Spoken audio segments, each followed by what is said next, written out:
buenas tardes, buenas noches, donde quiera que usted se encuentre en este momento, sea usted bienvenidos a este podcast Camino a la Fertilidad.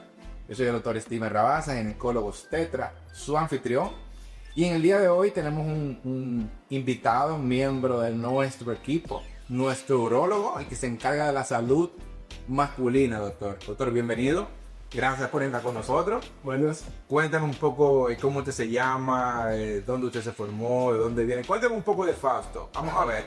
Bueno, mi nombre es Fausto Mejía. Yo soy médico urólogo, formado aquí en el país. Ok. Hice mi primer año de cirugía general del Hospital Luis Aibar, famoso Morgan. Morgan. Y después hice 4 años de urología en el Hospital Francisco Mocoso Puello. Oh. Eso fue en los años 80. Hace un tiempito ya. Sí, después hemos hecho cursos de entrenamiento, actualizaciones y eso. Qué bueno, doctor. Bueno, un placer tenerlo por aquí, doctor. Vamos a hablar un poco nosotros de la salud masculina, del factor masculino. Muy bien. Y vamos a introducir un poco, hablando de la anatomía básica del hombre, del varón. ¿Cómo se compone la anatomía del varón? Porque todo el mundo sabe que la mujer tiene ovarios, tiene un útero, tiene trompa, eso lo sabe, toda la vecina del barrio sabe todo lo que tiene. Pero el hombre sabe poco del mismo. El hombre no sabe qué componente tiene. El hombre nada más sabe que tiene próstata y su miembro normal. Pero, ¿cómo se compone la anatomía del hombre masculino? Sí, los hombres regularmente no están muy informados en eso, o no se preocupan mucho porque a las mujeres que van al médico, Claro. desde pequeña la llevan por sus primeras menstruaciones, se chequean regularmente a su papá Nicolau y hacen su chequeo médico rutinario. Los hombres no somos así regularmente, sobre todo el hombre latino. El hombre latino va cuando la mujer lo lleva regularmente. Claro. Ahora, en los últimos tiempos sí se está interesando en asistir al médico por el asunto de las cosas que acabas de mencionar. Y ahí se interesan de qué está pasando con su próstata, porque tiene un amigo que sufrió de la próstata o un cáncer de próstata y tiene miedo, entonces va al médico a hacer su chequeo rutinario. Ya es frecuente ver hombres que van a su chequeo rutinario normal, sin ninguna sintomatología. Y ahí se le explica a los hombres sus genitales. Bueno, el hombre tiene sus genitales externos y genitales internos. Ok. Los externos, que conocemos todos, pues tenemos el pene, debajo del pene está el escroto o bolsa masculina, donde están los testículos. Cada testículo tiene un cordón que viene del interior del cuerpo que se llama cordón espermático. En ese cordón espermático van arterias, venas, nervios y un conducto importante se llama conducto deferente que transporta los espermatozoides que se producen en los testículos hacia arriba y van hacia el exterior. ¿Qué tenemos dentro de los hombres? Bueno, tenemos la vejiga urinaria, debajo de la vejiga y rodeando la uretra, que es el conducto que extrae la orina hacia afuera, saca la orina de la vejiga hacia afuera. La próstata está debajo de la vejiga y rodeando la uretra. Por eso las patologías prostáticas, yo digo a los pacientes, la uretra como la próstata como una dona que está perforada en el medio. Cuando crece, comprime la salida de la orina y el hombre empieza a tener dificultades para orinar. Entonces tenemos dentro del cuerpo los hombres, en la pelvis, la vejiga, la próstata y los conductos deferentes que vienen desde los testículos, atraviesan la próstata y llegan a la uretra. Por eso el semen sale por la uretra. Y tenemos la uretra, como mencionaba ahorita, que sale desde la vejiga, sale al exterior a través del pene. Ok, ese es en cuanto a anatomía, muy bien explicada por usted. ¿Tiene el hombre algún componente hormonal? ¿Tiene algún lugar que controla sus hormonas? Porque siempre decimos que, por ejemplo, la mujer tiene la menopausia, el cese del ciclo, llega el ciclo en la menarca, pero el hombre tiene algún componente que lo controla hormonalmente. Sí, por supuesto. ¿Y cómo te puede dividir? Eso empieza desde el cerebro. Aquí arriba. Aquí arriba. Igual que la mujer. Igual que la mujer. Tenemos una zona llamada hipotálamo, tenemos la glándula pituitaria o hipófisis. Ahí empiezan los factores hormonales y productores hormonales que van al testículo vía sanguínea y es la fuente principal de hormona masculina que es la testosterona. Por estímulo hormonal, el testículo es la fuente principal de testosterona, de andrógenos. Desde el cerebro se controla la producción del testículo en cuanto a la producción hormonal de testosterona, que regularmente es más abundante en la mañana que en la tarde y la noche. Entonces hay un control, cuando se produce testosterona de manera abundante, suficiente, Entonces eso manda un mecanismo llamado retroalimentación al cerebro para que no se siga produciendo más. Y eso tiene que ver con la virilidad, con la formación masculina, el crecimiento del vello púbico, la maduración del hombre, y tiene que ver también con la fertilidad del hombre. Ok. Entonces, si el hombre está regido por un control hormonal, Igual que la mujer. Le digo esto porque unos pacientes cuando vienen y yo le envío a hacer hormonas para estudiar su eje, hipotálamo, hipófisis y testículo. Sí. Me pregunta, pero doctor, usted te equivocó, o dijo, bueno, en estudiar. Se equivocó de indicación. Y yo de indicación, déjame ver. Eso no, esa indicación es tuya. Sí, entonces le hago ese salvelar de que hay que estudiar las hormonas. Para usted, ¿cuáles son las hormonas más importantes en ese eje que debe de estudiarse en el óvulo? La testosterona, por supuesto. La testosterona. La testosterona es un producto de algo, se produce sola, ¿dónde se produce? ¿Qué tan importante para el hombre? Se produce en el testículo por el impulso hormonal del cerebro. Esa hormona luteinizante va al testículo, estimula unas células que se llaman células de Leydig, y esas células producen testosterona. La célula de Leydig en los testículos. Y también hay otras fuentes hormonales en el hombre, igual que la mujer, que son las glándulas suprarrenales. Glándulas suprarrenales que producen sustancias androgénicas. Muy bien. Usted sabe, doctor, que el hombre goza de una virtud, que vamos a hablar ahora de la producción espermática, que es que el hombre produce espermatozoides durante casi toda su vida. Porque la mujer tiene un reloj biológico que se agota y que aceleradamente se agota a partir de una edad. ¿Cómo la producción de espermatozoides en el hombre? ¿Cuándo comienza? Y si hay un fin, ¿termina en algún momento? La producción de espermatozoides del hombre nunca se termina. Nunca se termina. Disminuye, merma, nunca se termina. Porque no hay un límite como en las mujeres de folículos. Que a la mujer se le acaba la menopausia. De manera la menopausia se le acaban los óvulos. Los folículos acaban los óvulos y termina y cesa su fertilidad. El hombre no. Yo siempre digo, el hombre puede embarazar muchas mujeres todos los días por toda su vida. La mujer sale embarazada una vez y ya tiene 9 meses o más sin embarazarse. Sin embargo, ese hombre, esposo de esa señora, puede seguir embarazando otras parejas. Porque era espermatogénesis, que es como se llama la producción de espermatozoides, que se realiza en los testículos. Comienza en el testículo. En el testículo. Llegan esos espermatozoides desde el testículo y hasta el eyaculado. ¿Cómo es el trayecto de los espermatozoides? Muy bien. Los espermatozoides se producen en los testículos en unos túbulos seminíferos que hay dentro del tejido testicular. De ahí van por microtúbulos y van a un órgano que se llama epidídimo. Ese órgano está en la parte posterior superior del testículo. Muchos hombres van al médico porque se sienten otra cosa aparte del testículo. Doctor, que hay otra cosa ahí, una cosa que nunca había sentido, y creen que es algo anormal. Ese es el epidídimo. En el epidídimo, los espermatozoides que ya vienen desde los testículos adquieren movilidad y madurez. En el epidídimo. En el epidídimo. Y ahí duran entre 2 y 3 semanas. Recorrieron el epidídimo. Para madurarse. Para madurarse. Y el epidídimo es una serie de microtúbulos enrollados que yo digo a los pacientes, eso es como un sprint de los lapiceros. Si uno lo extiende, tiene alrededor de 6 metros de largo. El epidídimo. El epidídimo, comprimido en 3 o 5 centímetros de tamaño del epidídimo. Cuando los espermatozoides duran alrededor de 3 semanas, el epidídimo ascienden por el conducto deferente que sale de la cola del epidídimo. El epidídimo tiene cabeza, cuerpo y cola. Asciende y el conducto deferente tiene alrededor de 25 centímetros de largo. Wow. Y llega y se introduce por los conductos, por los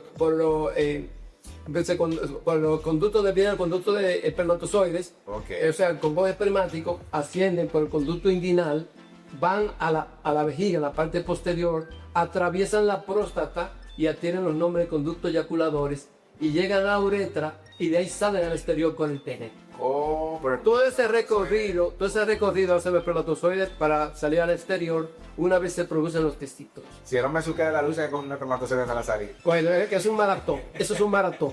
Ok, entonces, y ya tenemos esos espermatozoides afuera, que sale en forma de semen, ¿verdad? Sale el semen, sale el espermatozoide, líquido seminal, ¿qué sale del otro? El semen es un conjunto de secreción de una glándula que le llamamos vesículas seminales, una bolsita que están debajo de la vejiga, detrás de la vejiga, perdón, y al lado de la próstata. y está compuesto por secreción de la próstata, secreción de las vesículas seminales y los espermatozoides que vienen desde los testículos. O sea, que todo eso Es el semen. rodea al espermatozoide, que es el semen. Sí. Entonces, ¿por qué? Siempre una pasada que me preguntan los pacientes masculinos. ¿Por qué tiene esa característica tanto de olor como de color? ¿Hay algún elemento que interfiera o una sustancia que interfiera para que eso sea así? ¿Por qué no es azul? ¿Por qué no es amarillo? Amarillo por una ocasión. Sí. ¿Por qué no es verde, por ejemplo? ¿Por qué no es rojo? ¿Por qué tiene esa coloración? Bueno, esa coloración viene por la misma secreción de las vesículas seminales que tiene un líquido lechoso, una producción lechosa. La secreción de la próstata también, que sirve para alcalinizar los espermatozoides que van a un medio ácido que va a la vagina, que es ácido. Claro. El cuerpo está bien hecho. Y esa secreción, Perfectamente. que es un color lechoso realmente, tiene sustancia hormonal y tiene enzima y tiene hasta fructosa, que es el azúcar que da la energía a los espermatozoides para que no mueran. Ok. ¿Y por qué tiene ese olor característico? El olor característico, bueno, eso tiene cloro, tiene espermina, eso es como las S que tienen escator y eso. Olor característico. El color característico. Ok, entonces, cuando se envía a hacer un examen al hombre de esa secreción que le sale, que se llama semen, que se obtiene por masturbación, que se llama espermatograma. El espermatograma es el examen que se ha usado para valorar las características de ese espermatozoide. Para Fausto, como urólogo, ¿cuáles son los parámetros que él le gusta evaluar en el espermatograma? Bueno, el espermatograma debe cumplir por unos parámetros de normalidad. Vamos a ver cuáles son. Empieza en el volumen de semen eyaculado por el hombre, que debe ser por lo menos mayor de 12 cc.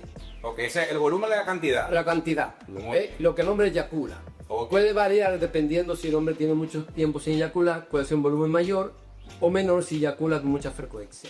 Pero debe tener más de 2 cc de volumen seminal. Ok. Eso es empezando por la cantidad, el volumen que emite el hombre. Pero eso, dentro de ese esperma, este semen, debe haber características importantes de normalidad. Por ejemplo, ahí están los espermatozoides, que debe tener más de 16 millones por lo menos de cantidad de espermatozoides por cada cc de semen eyaculado. 16 millones. 16 millones mínimo, de ahí en adelante. Tiene un pH, que es el grado de acidez o alcalinidad de la sustancia, que debe rondar los 7.8 a 8 de pH. Tiene una calidad de sus espermatozoides que deben tener motilidad, deben tener una cantidad de normales, deben tener vitalidad. ¿Qué vitalidad deben tener? Que esos espermatozoides eyaculados mayor de 16 millones, por lo menos, puede tener 20, 30, 40, 80, 100 millones, tienen que tener una vitalidad aproximadamente de un 58%. O sea, 58% de esos espermatozoides deben estar vivos.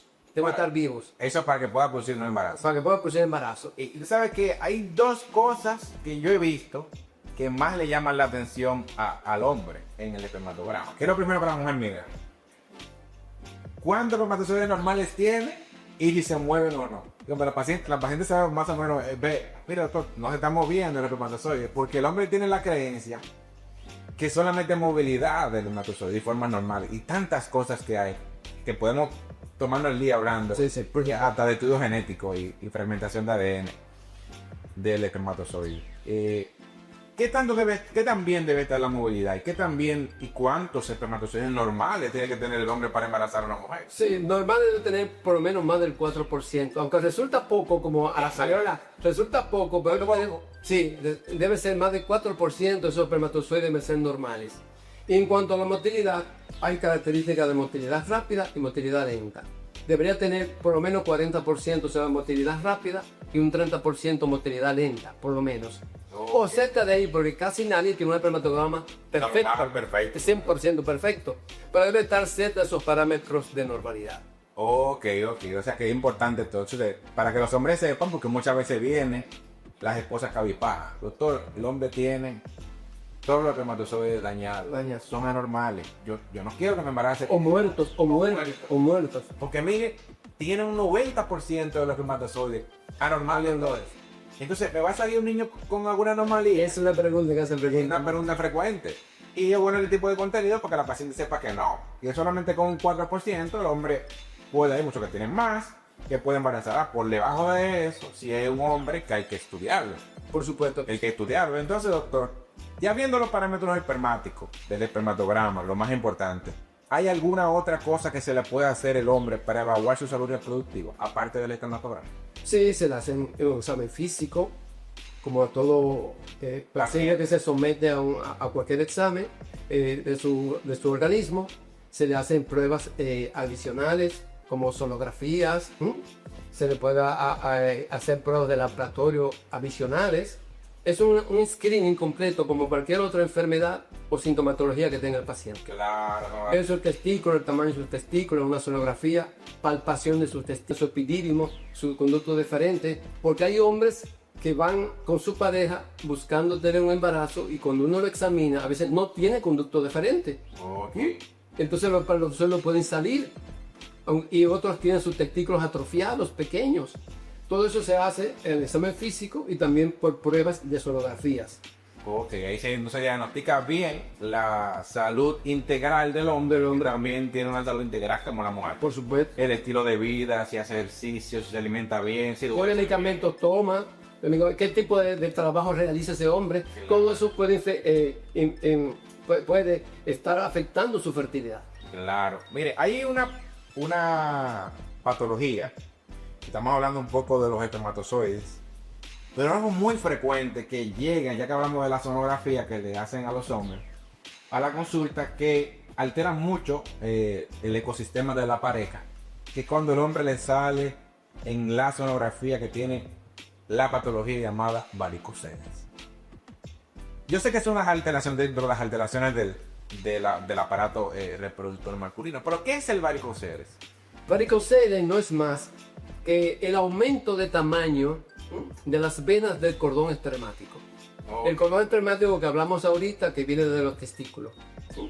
Los testículos se forman en el cuerpo y descienden al escroto, que van por el conducto inguinal, y entonces arrastran un cordón donde van las arterias, venas y nervios que mencionamos ahorita. Entonces las venas de ese cordón se dilatan, se crecen, se forman como varices. De ahí viene el nombre varicocele, como varices en el escroto. Muy bien. Eso viene por un trastorno de nacimiento, por una agenesia de las válvulas de una vena llamada cordón, vena espermática, que va desde el testículo del lado izquierdo hasta la vena renal, hasta el riñón. Y entonces, como hay ausencia de esas válvulas de nacimiento en esa persona, la presión hidrostática que ejerce la sangre hacia abajo dilata las venas. Y el varicocele se forma alrededor de los 12, 13, 14 años. Ok, es un hallazgo incidental o un hallazgo de pacientes que están buscando embarazo. Sí. ¿Y el varicocele para usted incide directamente en la fertilidad del hombre? Sí, puede incidir, por supuesto. O sea, el hombre que tiene varicocele no puede embarazar a una mujer. Sí, puede embarazarlo. Puede embarazar. Sí, pero es la causa más frecuente que se encuentra en infertilidad masculina. Es la causa más. O sea, cuando un hombre y una mujer van buscando ayuda para tener sus hijos, la causa más frecuente de infertilidad que afecta su capacidad para embarazar a su pareja es el varicocele. Es el varicocele. El varicocele está presente en el 15% de los hombres. O sea, de cada 100 hombres, 15 pueden tener varicocele. Algo. Y un 25 a 30% de esos hombres que tienen varicocele tienen trastorno de su fertilidad. Porque hay hombres que tienen varicocele y no le trastorna su espermatograma, su espermatozoide. Entonces sus hijos normalmente. Muchos saben que tienen varicocele, o sea, tienen varicocele y no lo saben.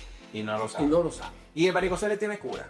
Tiene cura. ¿Qué se le hace a un hombre que tiene varicocele? El tratamiento del varicocele es quirúrgico. No, hay que operarlo. Hay que operarlo. Cuando afecta la fertilidad del hombre, porque muchos hombres, como acabamos de decir, tienen varicocele y no afecta su fertilidad. Lleva su vida normal y no tiene ningún problema. Okay. Y puede hacer su deporte, que pregunta mucho, puede jugar basquetbol, lo que quiera. Lo que quiera. Ahora, ese hombre que llega, que no puede embarazar a su pareja y que no tiene otro problema agregado a su trastorno de la fertilidad y tiene un varicocele, hay que operarlo. Entonces se opera, hay varias técnicas para operarlo, para eliminar el varicocele. Ok.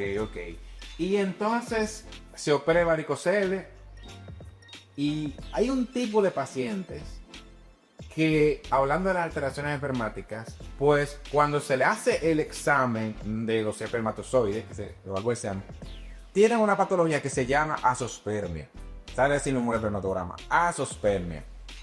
No le vi al doctor, me salió azospermia, que no me evaluaron ningún parámetro de mis espermatozoides. ¿Qué pasa? ¿Qué es la azospermia? Azospermia es la ausencia o falta de espermatozoides en el eyaculado.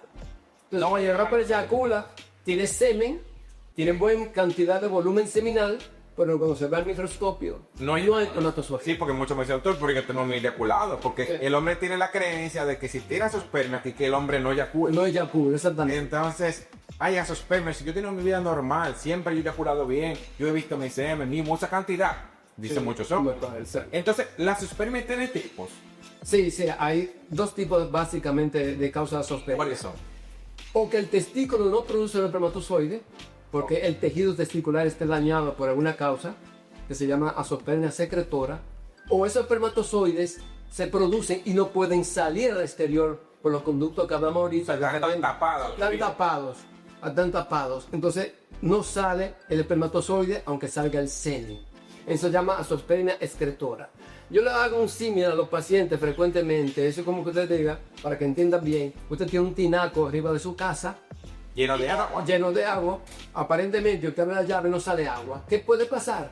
O que no hay agua, el testículo no produce el espermatozoide, haciendo un símil con eso, o la tubería está tapada que no sale el agua, Está obstruida. está obstruida. O el testículo no produce espermatozoides, o los produce y no pueden salir. Ok, entonces, ¿qué se hace con ese hombre que tiene azospermia, o sea, no tiene espermatozoide eyaculado, para investigar la causa y cuál es el tratamiento? Como no puede tener hijos nunca más, ¿se desahucia ese hombre y se le manda a tener un banco de semen para tener su hijo? ¿O hay alguna manera de ayudar? Sí, cuando uno detecta un paciente que tiene azospermia, preferiblemente, por desgracia, ese es el problema mayor que puede tener un hombre De azospermia, de fertilidad, que es la azospermia. Entonces, se detecta por su tamaño testicular, por sus pruebas hormonales. Hay hormonas que nos pueden ayudar a nosotros a ver si es que se produce el espermatozoide o no puede salir. Ese hombre que tiene un buen tamaño testicular, que tiene sus ejes hipotálamo, hipófisis, testículo normal, regularmente, y que no tiene ningún antecedente importante, regularmente puede producir espermatozoides y no salen. Y no sale. Y aquel hombre que tiene testículos pequeños, atrofiados, con hormonas elevadas, porque no hay estímulo de espermatogénesis, eso significa que no producen espermatozoides. Ok.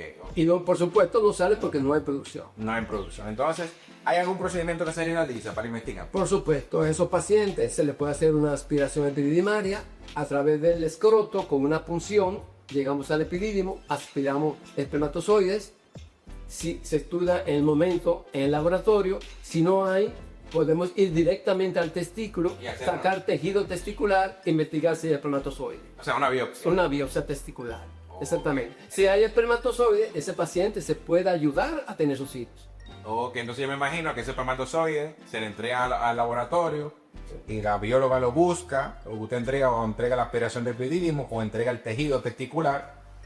La bióloga hace cortes del tejido testicular, que se expande el tejido en busca de espermatozoides, se toma y se congelan, se confisca.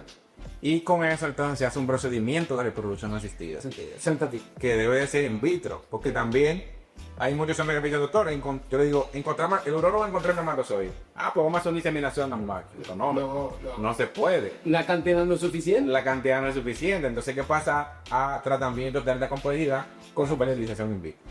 Bueno, pero entiendo que la mañana de hoy hemos tenido una conversación muy amena. Muy bien. Muchas gracias. Para mí siempre es un placer compartir con usted, con su decencia, su novedad. Gracias. Igualmente me siento muy complacido. Me agrada bastante que esté con nosotros en nuestro equipo de nuestra clínica, ayudando a tantos pacientes, que hemos ayudado a tanta gente, tanto embarazo como hemos tenido. Tirarse a sus manos también. A la mano de todos. A la mano de toda todos. satisfacción cuando uno ve que ya su pareja puede tener hijos Claro. que pensaban que no podían tenerlo. En esas condiciones que acabamos de hablar. Exacto. Usted sabe que el objetivo principal de este programa no es solamente orientar a la población acerca de patologías médicas, sino llevar un mensaje de esperanza a aquella pareja que no ha podido tener su hijo. ¿Qué le diría Fausto a esa pareja que está en la lucha por la búsqueda de su embarazo y no lo ha logrado? ¿Cuál es su consejo? ¿Cuál es su Que no pierdan sus esperanzas. que el hombre se integre con su pareja a buscar y formar esa familia.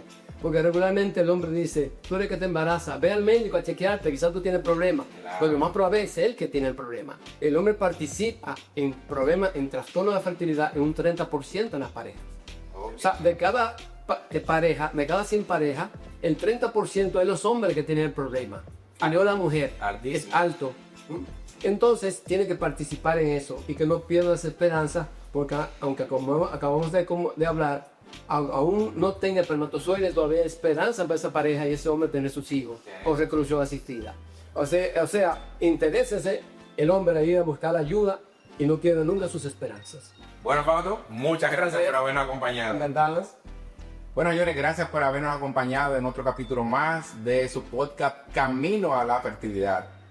Si usted está ahí en su casa viéndonos por YouTube, active la campanita de notificación, comparta este video, déle a me gusta a este video para que este tipo de contenido edificante y educativo pueda llegar a más personas.